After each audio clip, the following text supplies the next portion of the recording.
1897 में राजपूताना की रियासतें स्थिरता की एक मजबूत तस्वीर पेश करती थीं, लेकिन पॉलिश किए हुए मार्बल और शाही जुलूसों के पीछे ये पूरा सामंती ढांचा किसान वर्ग की खामोश बेबसी पर टिका था।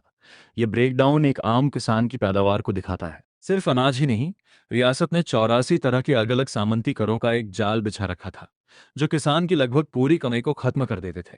इन टैक्सों की पहुंच जिंदगी के सबसे व्यक्तिगत पलों तक थी। अगर एक किसान अपनी बेटी की शादी करना चाहता था तो उसे चमड़ी टैक्स देना पड़ता था। जब कोई नया ठाकुर गद्दी पर बैठता तो किसानों को तलवार बंधाई या स्वॉर्ड टैंक टैक्स के जरिए उसके उत्तराधिकार समारोह का खर्चा उठाना पड़ता था। गुस्सा तब फूटा जब मेवाड़ की प्रथम श्रेणी की जागीर बिजोलिया में हालात हद से बाहर हो गए। गिरधारीपुरा गांव में धाकड़ जाति के किसानों ने फैसला किया कि अब खोने को कुछ नहीं बचा है, और उन्होंने टैक्स देने से साफ मना कर दिया। विरोध के उस एक स्थानीय कदम ने एक चेन रिएक्शन शुरू कर दिया। ये 44 साल लंबे संघर्ष की चिंगारी बनी, जो भारतीय इतिहास का सबसे लंबा अहिंसक किसान आंदोलन था। बिजोलिया के किसानों ने दशकों तक अपना विरोध इसलिए जारी रखा क्योंकि उन्होंने अपनी रणनीति को तेजी से बदला। विजय सिंह पथिक जैसे नेताओं के मार्गदर्शन में वे सिर्फ शिकायत करने से आगे बढ़कर ठोस राजनीतिक रणनीति पर ध्यान देने लगे। उन्होंने स्थानीय जागीरदारों को दरकिनार करके अपनी खुद की समानांतर सरकार बना ली। उन्होंने इसे ऊपरमाल पंच बोर्ड का नाम दिया, जो एक स्वतंत्र ग्राम परिषद थी जिसने उन्हें खुद शासन करने और रियासत को अपनी रोजमर्रा की जिंदगी से बाहर करने की ताकत दी। फिर उन्होंने विमर्श पर नियंत्रण किया। उन्होंने अपने संघर्ष की रिपोर्ट कानपुर से निकलने वाले बड़े अखबार प्रताप तक पहुंचाई, जिससे उनका यह स्थानीय किसान विवाद पूरे देश में पहुंच गया। ये नक्शा दिखाता है कि कैसे उनकी रणनीतिक कामयाबियों ने इस विरुद्ध को तेजी से फैलाया। बिजोलिया की वह वैचारिक चिंगारी बाहर तक फैली और बेगू और बूंदी जैसे पड़ोसी इलाकों में बड़े स्तर पर विद्रोह शुरू हो गए। टैक्स पर शुरू हुई एक स्थानीय शिकायत अब एक सुनियोजित क्षेत्रीय राजनीतिक आंदोलन बन चुकी थी। अपनी पूर्ण सत्ता को खत्म होते देख सामंती जागीरदार डर गए। उन्होंने बातचीत छोड़ दी और सैन्य हिंसा का रास्ता अपनाया। 1923 में सरकारी बलों ने गोविंदपुरा गांव में किसान सभा पर कार्रवाई की। उन्होंने भीड़ पर गोली चला दी, जिसमें रूपा और कृपा नाम के दो किसानों का बेरहमी से खून कर दिया गया। ये क्रूरता जल्द ही लक्षित हत्याओं में बदल गई। डाबी में पुलिस ने एक करिश्माई स्थानीय नेता नानक भील को निशाना बनाया। उन्होंने एक सभा के बीच नानक भील को गोली मार दी। वह झंडा गीत गाते हुए शहीद हो गए, जिसने उन्हें तुरंत एक लोक नायक बना दिया। रियासत को लगा कि जरूरत से ज्यादा बल प्रयोग करने से विद्रोह दब जाएगा। इसके बजाय इन शहीदों ने किसानों को और ज्यादा एकजुट कर दिया, जिससे पीछे हटना नामुमकिन हो गया।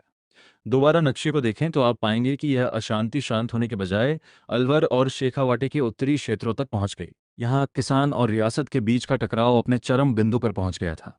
उत्तरी रियासतों ने बढ़ते हुए विरोध प्रदर्शनों का जवाब भयानक क्रूरता से दिया। 1925 में अलवर में टैक्स बढ़ाने के खिलाफ विरोध कर रही एक निहत्थी भीड़ को सरकारी बलों ने घेर लिया और नीमूचाड़ा में उनका कत्लेआम किया। इस बड़े नरसंहार ने पूरे देश को हिला दिया। अपने अखबार यंग इंडिया में लिखते हुए महात्मा गांधी ने इसकी तुलना जलियांवाला बाग हत्याकांड से की और रियासत की इस हरकत को दोहरी डायरशाही डायरिज्म डबल डिस्टिल्ड कहा। फिर भी किसानों ने हार नहीं मानी। 9 साल बाद शेखावाटी क्षेत्र ने लगातार हो रहे जुल्म का जवाब कटराथल सभा में भारी जन एकत्रीकरण से दिया। स्थानीय महिलाओं के साथ हुए अपमान से गुस्से में 10,000 महिला प्रदर्शनकारी रेगिस्तान में कंधे से कंधा मिलाकर खड़ी हो गई। किशोरी देवी के नेतृत्व में उन्होंने इस विरोध को जेंडर की सीमाओं से आगे बढ़ा दिया। 10,000 आम नागरिकों की इस भीड़ ने साबित कर दिया कि साम्राज्यवादी सत्ता के मुकाबले उनकी संख्या बहुत ज्यादा थी। वे अब इतने बड़े जनसांख्यिकीय संकट को गिरफ्तार करके या गोली मारकर खत्म नहीं कर सकते थे। जुल्म करने की ये नाकाम कोशिशें 1940 के दशक तक चलती रहीं। सरकारी बलों ने मारवाड़ के डाबरा और चंडावल में विरोध कर रहे किसानों को निशाना बनाना जारी रखा, लेकिन गति को रोकना अब नामुमकिन था। अंतिम समाधान वहीं निकला जहां से यह सब शुरू हुआ था। 1941 में 44 साल के बहिष्कार के दबाव ने मेवाड़ के प्रधानमंत्री को बिजोलिया में बातचीत की मेज पर बैठने के लिए मजबूर कर दिया। किसानों को एक बड़ी भौतिक जीत मिली। प्रशासन ने आधिकारिक तौर पर भारी टैक्स को कम किया, बेकार जबरन श्रम खत्म की और किसानों की जब्त की गई जमीनें वापस लौटा दी।